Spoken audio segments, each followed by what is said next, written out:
안녕하세요, 풋볼 포레스트입니다. 광주FC의 감독인 이정효 감독이 최근 대한민국 최상위 리그인 K리그1에서의 성과로 인해 차기 국가대표 감독으로도 거론이 되고 있고, 사실상 K리그 내에서 가장 낮은 레벨의 예산을 가지고도 팀을 AFC 챔피언스 리그로 올려놓는 엄청난 성과를 달성했었는데, 놀랍게도 이정효 감독과 광주FC는 AFC 챔피언스 리그 출전 자체가 처음 있는 일임에도 불구하고 올 시즌 AFC 챔피언스 리그에서 무려 4승 1패라는 엄청난 성적으로 리그 페이지 2위 자리에 이름을 올렸고, 오늘 있었던 경기에서는 중국의 상하이 선화를 상대로 주심의 오심을 완벽하게 갚아주는 참교육을 시전하면서 많은 중국 축구 팬들이 상당히 분해하는 반응을 보이고 있습니다. 광주FC의 이정효 감독은 최근 K리그 팬들로부터 정말 엄청난 각광을 받고 있는 K리그 감독들 중에서는 가장 라이징 스타 감독이라고 할 수 있습니다. 이정효 감독은 2022년 당시 2부 리그에 속해 있었던 광주FC를 통해 프로감독 커리어를 시작을 했었는데, 사실 이정효 감독의 나이는 만 47세나 되어서야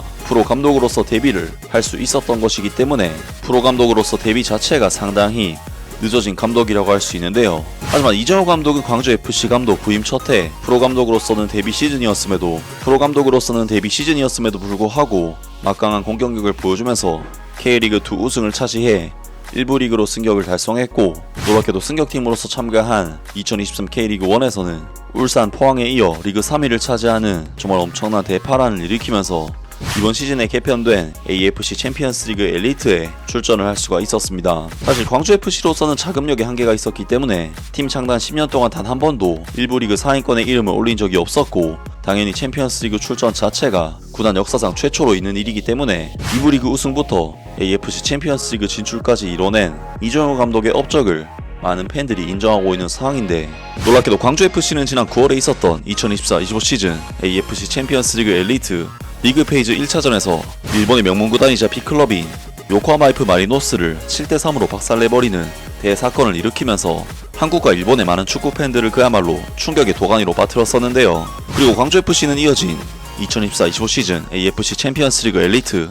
리그 페이지 2차전에서 또다시 일본 B클럽인 가와사키 프론탈레를 만났는데, 광주FC는 원정 경기였음에도 불구하고 또다시 1대0으로 승리를 거두면서 2연승을 달성했습니다. 그리고 여기서 그치지 않고 광주FC는 3차전에서는 말레이시아의 바이에른 뮌헨, 파리 생제르맹 같은 클럽인 조우루 다룰 탁짐을 상대로 3대1 승리를 거머쥐었고, AFC 챔피언스 리그 3경기에서 모두 승리를 거두면서 이번 시즌 AFC 챔피언스 리그 리그 페이지에서 유일한 3전 전승 팀으로서 리그 1위를 기록하는 기염을 토해냈습니다. 그리고 광주FC는 이어진 챔피언스 리그 4차전에서는 일본의 강호 비셀 고베를 상대로 원정 경기를 치렀고, 이날 경기에서는 0대2로 그야말로 완패를 당하면서 그래도 3승 1패의 성적으로 상위권에 위치한 채 5차전을 준비하게 됐었습니다. 그리고 광주FC는 오늘 저녁에 있었던 AFC 챔피언스 리그 리그 페이지 5차전에서 중국의 상하이 선화를 상대로 중요한 홈 경기를 치렀었는데요. 이번 경기에서 광주FC가 상대한 상하이 선화는 이번 시즌 중국 슈퍼리그에서 24승 5무 1패의 성적으로 리그 2위를 기록한, 중국 슈퍼리그에서는 30경기 동안 단 1패만을 당한 거의 무패의 팀으로서 이번 시즌 AFC 챔피언스 리그에서도 2승 1무 1패라는 뛰어난 성적으로 만만찮은 페이스를 보여주고 있는 강팀이었고, 광주FC에게도 이번 경기는 객관적인 전력상 극복하기가 힘든 꽤나 빡센 매치업이라고 할 수가 있었습니다. 하지만 이번 경기에서도 이정효 감독의 광주FC는 올 시즌 어떤 팀을 만나도 점유율을 상당수 가져가는 팀답게 상하이 선화와의 이번 경기에서도 기본적인 경기 주도권을 가지고 가는 경기를 펼쳤고, 광주FC는 이번 경기에서 90분 동안 볼 점유율을 60% 이상 가져가면서 상하이 선화를 상대로 확실한 경기력적인 우세를 보여줬는데요. 하지만 광주FC는 사실상 팀의 가장 부족한 부분이라고 할 수 있는 최전방 공격수의 부재로 인해 찬스를 만들거나 결정지는 부분에 있어서 아쉬움이 있었고, 중국의 상하이 선화 선수들은 중국 특유의 상당히 거친 플레이를 통해 광주 선수들을 위협을 하면서 광주FC에게는 꽤나 쉽지 않은 경기가 펼쳐졌습니다. 특히 전반전 40분 시점 상하이 선화의 말렐르 선수가 박태준 선수의 정강이를 밟아버리는 위험한 반칙을 범했고, 사실 누가 봐도 레드카드를 받아야 하는 악의적인 반칙이었지만, 놀랍게도 대머리 심판은 말렐레 선수의 이 파울 장면에 대해 VAR, 온필드 리뷰까지 봤음에도 불구하고 옐로카드를 부여하는 정말 어처구니 없는 결정을 내렸는데요. 그리고 광주FC는 전반전 막판 최경록 선수의 기가 막힌 크로스를 이어받은 허율 선수가 득점을 터뜨렸지만, 관대하게 심판을 보던 대머리 심판은 이번에는 엄격하게 파울을 선언하면서 광주의 골 장면을 취소했고, 광주FC는 우세한 경기력을 보이고도 전반전을 0대0으로 마치는 정말 아쉬운 스코어로 후반전에 돌입을 했습니다. 이에 광주FC의 이정효 감독은 후반전 58분 시점에 아껴뒀던 에이스 야시르 아사니 선수를 투입시키면서 변화를 감행했는데 놀랍게도 아사니 선수는 교체 투입된 지 10초 만에 박스 안에서의 세컨볼을 환상적인 왼발 발리 슈팅으로 마무리를 지었고, 이것이 정말 완벽하게 상하이 선화의 골문 구석으로 꽂혀버리면서 광주FC는 심판의 억가와 중국의 더티 축구로 힘든 경기를 했지만 결국에는 리드를 잡는 데 성공했습니다. 그리고 이후 광주FC는 아사니 선수의 이 귀중한 한 골을 지켜내는 데 성공하면서 상하이 선화와의 이번 경기를 1대0 승리로 마무리 지었고, 이번 경기 승리를 통해 올 시즌 AFC 챔피언스리그 리그 페이지에서 4승 1패를 기록, 무려 리그 2위 자리에 이름을 올리는 정말 놀라운 결과를 만들어내는데요. 정말 이번 경기는 이정효 감독의 교체 용병술이 10초 만에 맞아떨어지면서 승리를 가져왔기 때문에 이정효 감독의 수운이 굉장히 컸던 경기라고 할 수 있고, 일본 J리그 클럽들과 말레이시아 보호팀을 만나 객관적인 전력 면에서 살짝 밀리고 경기 주도권과 볼 점유율을 내준 상황에서도 계속해서 승리만 가져오는 이정효 감독과 광주FC의 이번 시즌 챔피언스리그에서의 행보는 정말 놀랍습니다.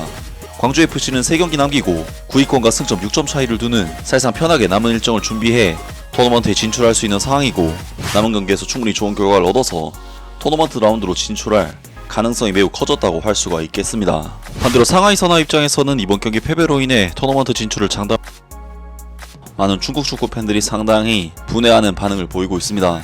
이게 무슨 수비 진영인지 처음 본다. 작은 페널티 박스 지역에 선수들이 줄지어 서 있고 바깥쪽의 공격수들은 무방비 상태다. 경기 내내 전술적인 배치가 전혀 없었다. 그들은 공을 잡을 수도 없었다. 상하이 선화에게 부족한 것은 투지이다. 상하이 선화는 리그 2위 팀인데 반격할 능력이 없다. 그들은 중국 대표팀과 마찬가지로 극도로 추악한 경기를 펼친다. 중국 선수들은 참 대단하다. 언제쯤 일본 선수들, 한국 선수들을 따라잡을 수 있을까? 상하이 선화는 고작 이 정도 수준이다. 상하이 선화가 역습할 때는 광주FC가 만든 기회가 많았고, 광주가 역습을 할 때는 상하이 선화가 얻은 기회가 별로 없다는 것, 광주가 더 강한 것 같다 등등 많은 중국 축구 팬들이 상하이 선화의 부진한 성과에 대해 맹비난을 날렸고, 광주FC가 더 강한 팀이라는 것을 인정했습니다.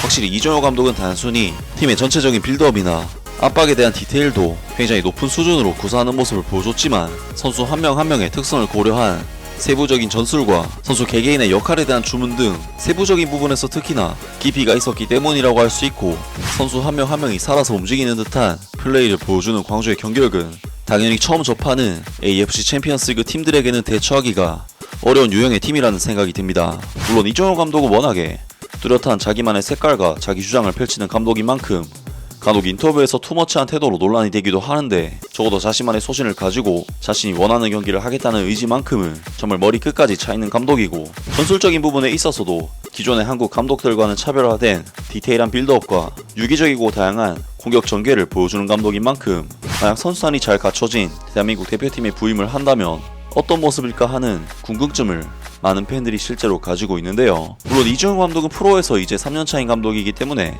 아직까지도 완전히 검증된 감독은 아니긴 하지만, 반대로 이야기하면 3년 만에 이렇게 많은 것을 보여준 감독이 5년, 10년이 지나면 어떤 감독으로 성장할지도 참으로 기대가 되고, 제 개인적으로는 대한민국 대표팀 감독으로 언젠가 한 번쯤은 이정효 감독이 와서 좋은 선수들을 가지고 자신의 축구를 한번 제대로 펼쳐보았으면 좋겠습니다. 아무튼 오늘 영상은 여기까지고요. 영상 재밌게 보셨다면 구독과 좋아요 그리고 댓글 부탁드립니다. 감사합니다.